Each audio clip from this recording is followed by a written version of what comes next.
complete materials and equipment. Ready na po ako para hintay sa Pumasok, sir. Good afternoon, sir. Dito po ba yung sa assessment pa sa Electronics Institute? Opo, ako po si Mr. Bisitang. Ako po si Mr. Ferdy Navarro, accredited na assessor ng ESNA, Katibayan o At meron po tayong representative ng ESNA, si Engineer Hernandez.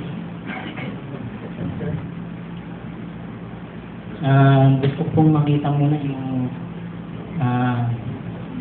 steep entrance door niya.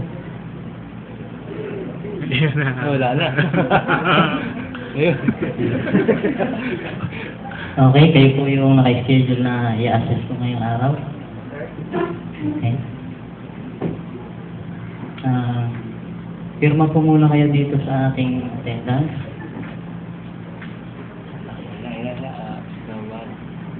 Saan sa tawa? Attorney.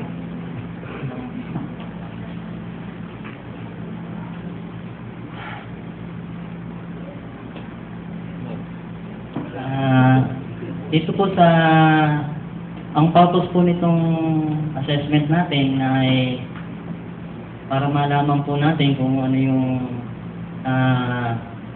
natutunan nyo sa inyong pinanggalingan institution o kung kayo ay nanggaling sa WTR institution kailangan po requirements po ito sa inyong graduation at ito po ay recognized na national. Ano po ba yung ginukuha nyo? NC2 po na electronics. Okay. Gusto ko pong malaman nyo na itong electronics po ay cluster po. Okay. Meron po tayong 4 na cluster dito sa electronics. Para po sa inyong kaalaman. Siguro po kung NC2 yung ginukuha nyo, alam po ninyo yun. Bibigyan ko po kayo ng assessment guide para po ma-check natin. Ito po. Certificate mo ba? Pakibasa po munang maigi kung ano yung naintindihan nyo.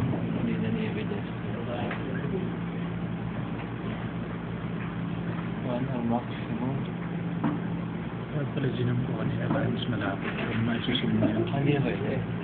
Okay, sir. Bakit meron isa kayong blanco dito na no? So, Kailangan bago mo. wala pa rin Sa action pa. yes. Bago ka mag-record.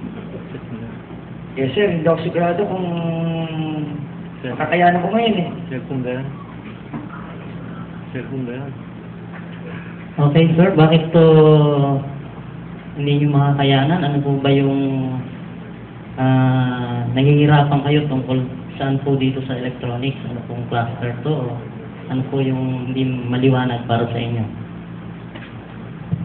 Sir, hindi ko sigurado kung kakayanin ko sa ngayon eh. Pero sige sir, try ko na. Para order na. Yun yung ano. Paki-fill up lang po. Kasi kung hindi nga po ninyo pinilapan to ng yes, hindi natin tutuloy. Ngayong itinuloy nyo na, o pinilapan nyo na, tutuloy na natin. Pipirma mo na din po.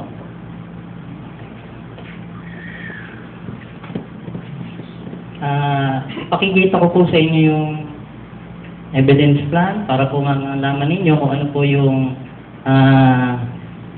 ipapa-assess ko sa inyo. O dapat yung sagutin sa mga dito sa assessment package na bibigay ko.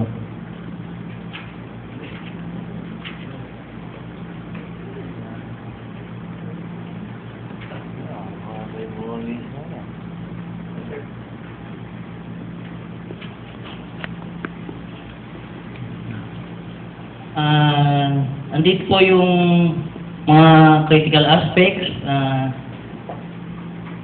Dapat po ay malaman ninyo na kailangan ay masagot nyo ito nang ayon sa ating TR o yung pinag-aralan nyo na competency. Ngayon, kung hindi nyo po masagot yung may asterisk po dito na critical aspect, ay maaari nyo pong i-fail o hindi kayo maging competent. Naiintindihan po ba ninyo?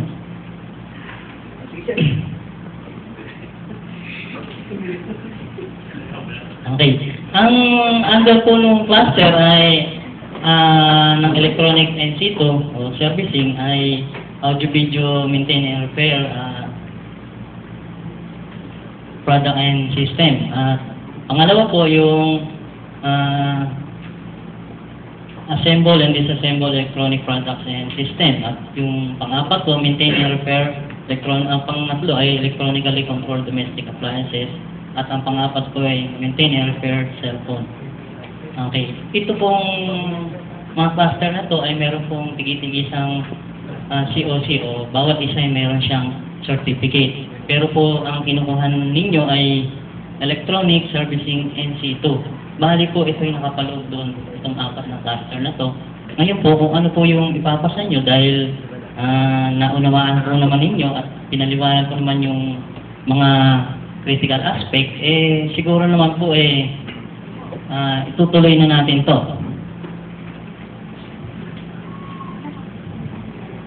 Okay, kung ready na po kayo, ay pupunta na po tayo sa ating shop or laboratory. Okay, sir? Okay po, sir.